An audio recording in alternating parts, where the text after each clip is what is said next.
ini bukan hanya persoalan mafia tambang, tapi ini merupakan suatu sistem yang dibangun, yang dimana menguntungkan sebagian orang dan segelintir kelompok.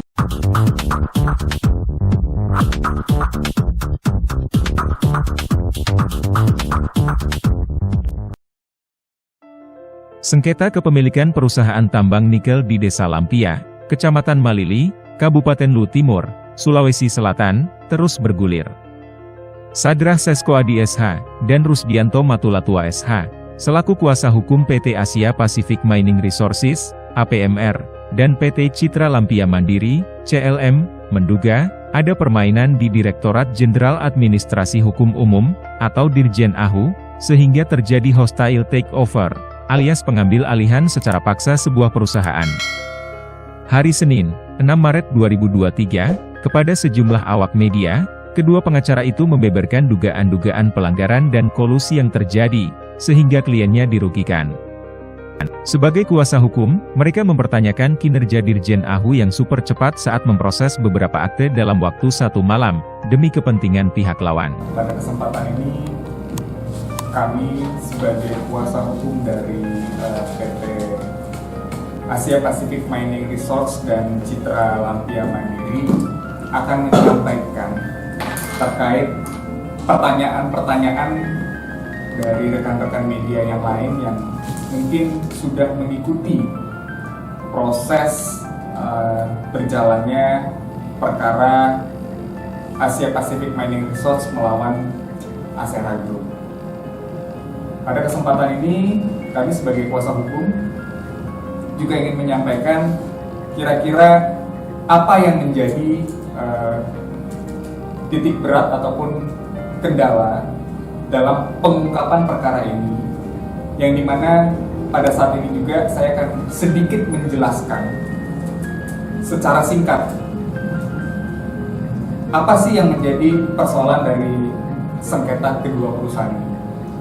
Jadi memang seperti yang teman-teman media sudah ketahui juga, yang pertama, awal mula dari sengketa PT APMR dan CLM ini melawan Asera Group adalah adanya jual beli saham, yang dimana jual beli saham tersebut tidak sesuai dengan apa yang disepakati.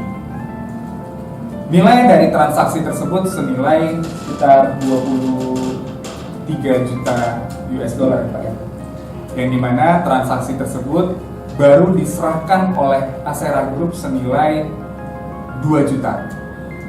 Hal yang menarik dalam sengketa ini adalah bagaimana cara dana yang diserahkan senilai 2 juta US dollar itu akhirnya dapat memberikan dampak kepemilikan saham ataupun peralihan saham. Dari rekan saya, Pak Rusdi mungkin akan kembali membantu untuk menjelaskan. Namun kalau dari saya mengangkat persoalan ini merupakan kezoliman dari proses penegakan hukum itu sendiri. Kezolimannya dengan mempergunakan alat-alat ataupun media-media para penegak hukum dan institusi. Itu yang bisa saya sampaikan. Silakan, Pak. Teknik-teknik yang dilakukan sampai dengan saat ini sehingga beralihnya saham dengan melakukan suatu perjanjian pembayaran, kalau secara sederhananya ini dapat kita katakan inilah suatu praktek yang dinamakan hostile takeover. Jadi pengambilan paksa dengan memakai mekanisme yang ada. Memang kalau dilihat secara formalitas itu suatu hal yang mungkin hal yang biasa, tapi ketika kita berbicara pada sisi etika maupun dari sisi material, ini jelas sangat-sangat mengandung yang namanya banyak terjadi perbuatan melawan hukum di sana. Semua perubahan-perubahan yang dialami oleh klien kami ini sangat-sangat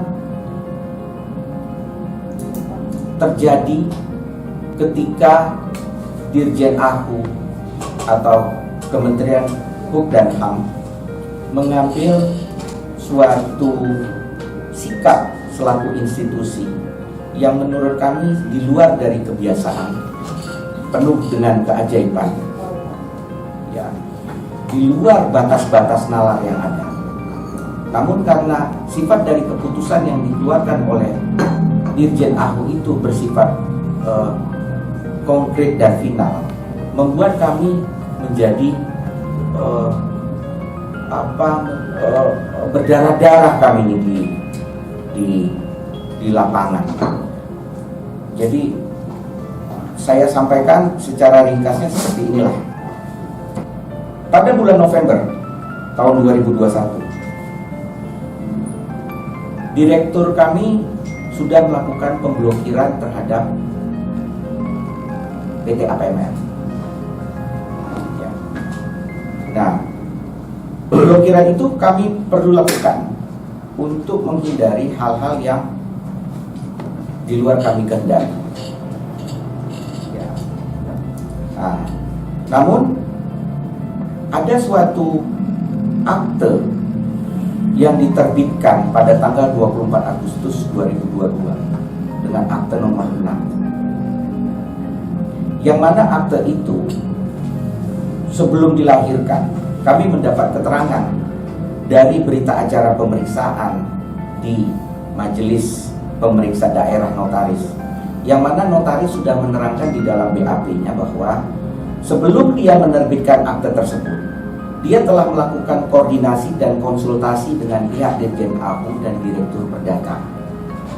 Itu sumbernya, BAP ada, ditandatangani oleh notaris itu.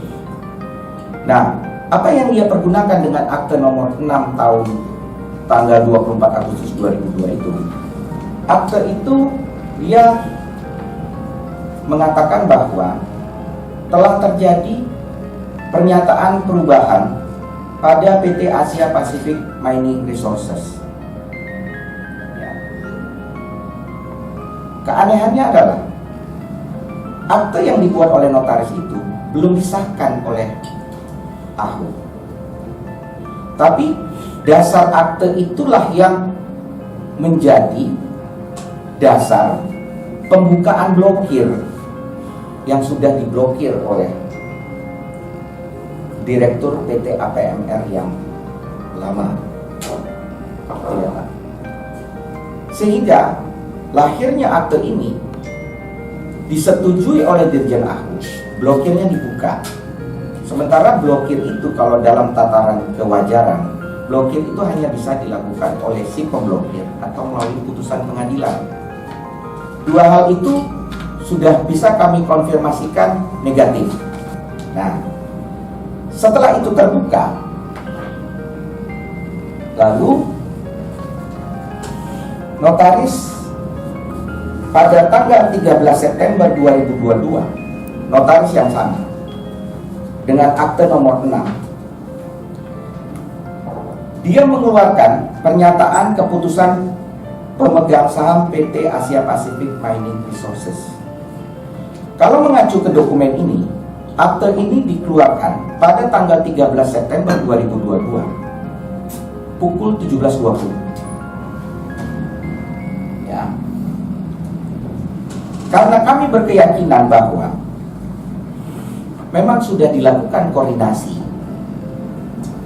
dan konsultasi yang tadi, ini barang sudah matang. Sebelum jam 20.59 pada tanggal 13 September 2022 tersebut keluar pengesahan yang mengakibatkan komposisi saham kami sudah berubah. Kenapa saya katakan terjadi antara 17.20 sampai 17.21 sampai sebelum 20.59?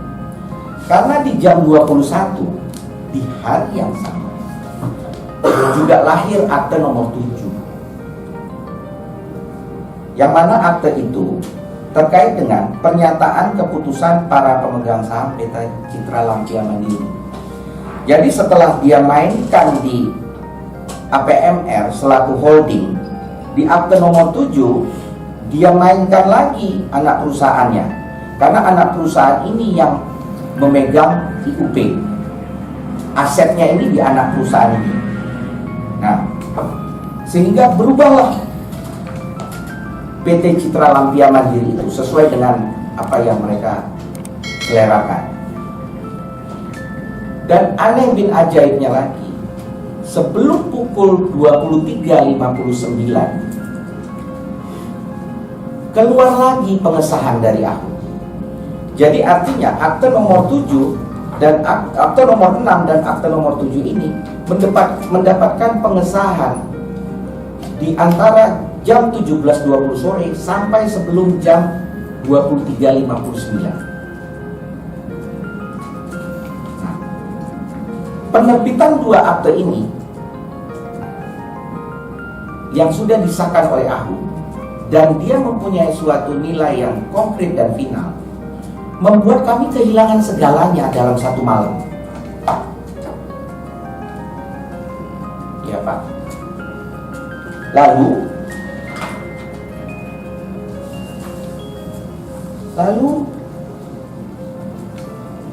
tiba-tiba pada tanggal 31 Oktober notaris kami mendapatkan pemberitahuan dari Dirjen AHU yang mana akte yang sudah kami daftarkan lebih dahulu itu menjadi ter-take down. Masuklah aktenya mereka.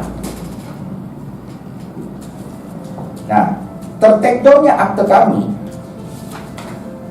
walaupun kami diberikan kecabutnya karena dianggap melanggar ketentuan pasal 64 ayat 1 Undang-Undang Nomor 30 Tahun 2019 tentang administrasi pemerintahan. Pada waktu itu, di sistem informasi yang ada pada notaris, kami diberikan kesempatan secara administrasi dalam 40 hari untuk segera memperbaiki. Lalu setiap hari kami cek, berkurang dari 40 menjadi 39 hari, 38 hari, 36 hari. Ternyata pada hari ke-30 sistem kami pun ter-take down. Jadi sisanya kami nggak bisa ngapa-ngapain lagi. Nah, masuklah aktenya mereka. Ya. Setelah mereka masuk ke dalam akte yang mereka inginkan itu, mereka langsung melakukan perubahan saham di sana. Peningkatan saham, penjualan saham kepada pihak yang tidak pernah kami kenal, yang walaupun sebenarnya penjualan itu pembelinya adalah orang yang ada di belakang layar sebelum kasus ini terjadi. Jadi sudah direncanakan sedemikian rupa ini hostile takeover-nya ini. Nah, sehingga membuat perusahaan kami menjadi penuh ketidakpastian. Dan kami menjadi suatu perusahaan di negara ini yang bersifat menjadi ilegal. Yang mana RUPS yang pernah kami daftarkan dicabut, maka membuat RUPS yang pernah kami daftarkan itu menjadi ilegal. Rusdianto Matulatua SH menduga adanya praktek kriminalisasi dalam sengketa ini. Bahkan salah satu kliennya sudah jadi tersangka dan ditahan pihak kepolisian. Kami dilaporkan dengan hampir sekarang ini 10 laporan polisi.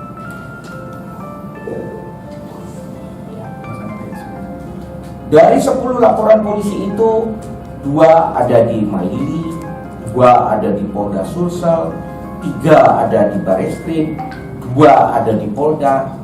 Sehingga membuat karyawan, direksi, pemegang saham kami menjadi seseorang yang ketakutan di dalam negerinya sendiri, harus menghadapi suatu proses yang mereka tidak sangka akan menjadi seperti ini jadinya. Berbagai macam surat sudah kami layangkan.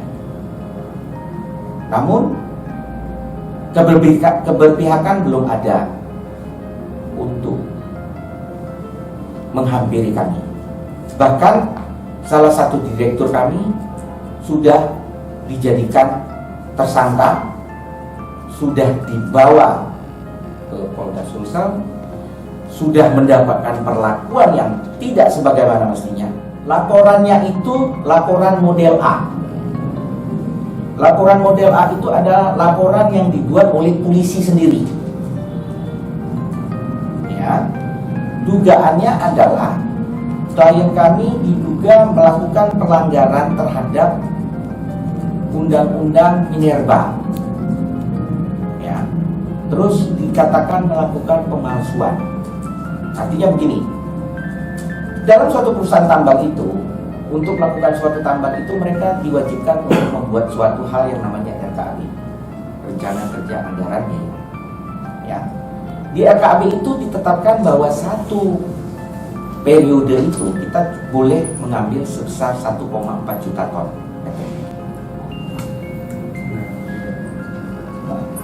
Nah, ternyata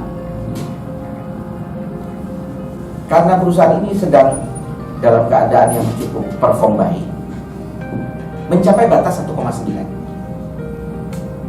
Nah, kelebihannya itu sebenarnya sudah dilaporkan ke SDM dan PNBP-nya juga sudah dibayar. Artinya ke negara kami sudah tidak ada persoalan. Nah, yang menjadi pertanyaan itu kan, kok polisi yang punya legal standing cukup kuat, artinya SDM kalau dia merasa segitulah perdebatan di sana. Saya nggak bisa melakukan suatu hal yang lain lagi karena saya takut nanti saya mengintervensi proses pro-justisianya, Pak. Seperti itu logikanya. Kedua advokat ini menduga, kasus ini melibatkan pihak-pihak tertentu yang melakukan penguasaan sebuah perusahaan secara sistematis, terstruktur dan masif. Kami tentu mengharapkan bahwa aku harusnya bersikap bijaksana dan tidak memihak. Kenapa? Karena persoalan ini sudah kami persengketakan di Pengadilan Negeri Jakarta Selatan dan TUN. Artinya, ini kan sebenarnya masalah rumah tangga kami. Yang instansi lain cukup menahan diri sambil melihat suatu keputusan yang pasti, kesanalah dia berpihak. Bukan semakin mempermudah kerja salah satu pihak yang itu berpotensi akan merugikan kami. Bagaimana kalau di kemudian hari ternyata apa yang menjadi hak kami dikembalikan, tapi semua sudah menjadi musnah karena lembaga peradilan kita yang cukup lama untuk mendapatkan suatu kepastian hukum. Nah, kami melihat AHU penuh dengan segala intrik, bekerja dengan super cepat dan ekstra, yang di luar nalar. Dua akte yang menjadi jantung dari suatu perusahaan itu bisa diselesaikan di malam hari. Perlukah sebenarnya aku untuk melakukan cross check, validasi? Tapi itu tidak pernah dilakukan. Ya. Karena persoalan ini sudah diketahui oleh publik. Ya. Persoalan seperti ini kalau terjadi di negara ini, ya, agak sulit dipercaya kalau pemainnya adalah pemain-pemain kacangan. Ini melibatkan suatu institusi yang saling terkait, para stakeholdernya dilakukan secara sistematis, terstruktur, dan masif. Sebagai kuasa hukum, mereka paham, sistem Minbakum secara online di Dirjen AHU bertujuan baik, namun, masih ada celah untuk praktek pencaplokan perusahaan seperti yang dialami kliennya. Bahwa terkait dengan mekanisme Direktorat Jenderal AHU untuk memutakhirkan lah ya, dan mempermudah orang untuk mengakses suatu dokumen, itu tujuan awalnya sendiri memang baik.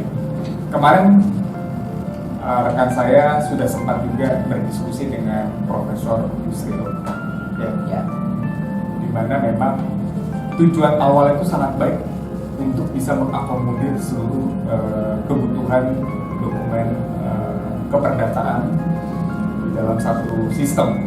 Namun ternyata tidak diperhitungkan bahwa akan ada hal lain yang mengakibatkan terjadinya hal-hal seperti ini. Kurang lebih begitu ya. Betul. Ini bisa ditambahkan Oke. dari rekan-rekan. Tentunya sistem itu dibuat juga untuk merapikan kan berkas. Nah, pertanyaannya adalah dengan kecepatan yang super cepat terjadi pada kami itu, apakah masih bisa melambangkan suatu kecepatan yang normal? Karena kan di dalam satu malam itu tentu bukan hanya akte kami saja yang didaftarkan, dari seluruh Indonesia. Ya, kalau memang itu mau sejalan dengan ketertiban, ya tentu nomor satu ya nomor satu dulu dilayani, nomor dua ya setelah nomor satu baru nomor dua, setelah nomor dua baru nomor tiga. Nah tiba-tiba ujuk-ujuk ini diresmikan di tengah malam itu, urgensinya apa? Hanya kerja-kerja seorang perampok yang membutuhkan waktu yang cepat untuk penyelesaian itu. Ajaibnya, keesokan harinya yang dia punya harta benda menjadi hilang semua. Dan yang malam ini tidak ada harta benda, akan kelimpungan semua harta benda. Selama mengawal kasus ini, kedua advokat tersebut telah mengumpulkan banyak informasi dan dokumen yang mengindikasikan adanya pengusaha dan instansi lain di balik sengketa tersebut. Dan dalam waktu cepat, dokumen itu akan dipublish. Apakah adanya kolusi atau hal-hal lain yang melanggar aturan di Dirjen AHU? Saya rasa dengan persoalan yang klien kami hadapi ini bukan di Dirjen AHU yang terjadi. Dugaan. Namun patut diduga juga adanya instansi lain yang turut membantu untuk melakukan penekanan hal tertentu agar kami mau menyepakati dan menyetujui apa yang dikehendaki oleh pihak lain. Ini sifatnya memang dugaan. Namun cepat atau lambat data tersebut pasti akan kami publish. Siapa-siapa saja orang yang akan bermain, institusi mana saja yang diduga ikut dalam melanggengkan upaya-upaya perbuatan melawan hukum. Itu yang saya sampaikan. Tentunya kami menyampaikan fakta yang didukung oleh dokumen. Siapa yang mengeluarkan dokumen itu? Tentu saja dari instansi-instansi yang terkait. Jadi apa yang kami sampaikan pada hari ini dan apa yang akan kami sampaikan nantinya, itu semua didukung oleh fakta dan dokumen yang jelas. Contohnya hal-hal yang mungkin seperti ini saja. Ini kan suatu profil perusahaan yang dikeluarkan oleh Kementerian Hukum dan HAM, dalam hal ini Dirjen AHU. Jadi apa yang kami sampaikan nanti berdasarkan fakta yang benar. Itu yang saya sampaikan. Ini bukan hanya persoalan mafia tambang, tapi ini merupakan suatu sistem yang dibangun, yang dimana menguntungkan sebagian orang dan segelintir kelompok. Keterlibatan di sini selain institusi juga ada pengusaha, dugaan pengusaha, dan kenapa hal ini perlu diungkap ke publik? Karena anggapan kami melalui korespondensi yang sifatnya normatif sudah tidak bisa lagi diselesaikan, karena ini sudah merupakan sistem yang terstruktur, sangat rapih. Artinya tidak ada untuk pencaplokan suatu perusahaan. Apa kemampuan kami sebagai masyarakat ini dapat melawan tirani yang begitu besar? Jadi hingga saat ini perusahaan klien kami sendiri sudah dikuasai secara sepihak menggunakan mekanisme-mekanisme yang tadi saya sebutkan. Seperti itu. Suratku sudah masuk, sudah diterima di Sekjen. Ya mungkin di pertemuan tersebut baru kami sampaikan. Tapi secara garis besar itu kami minta perlindungan hukum ke DPR itu artinya gini, tolong 10 laporan polisi kami ini stop dulu, tunggu ini hasil kami dari Tun. Karena yang membuat kami menjadi ilegal ini karena suratnya Ahu. Kalau umpamanya satu waktu surat Ahu itu yang terdaftar sekarang dibatalkan, otomatis kan kami yang salah. Sementara kami udah di penjara semua.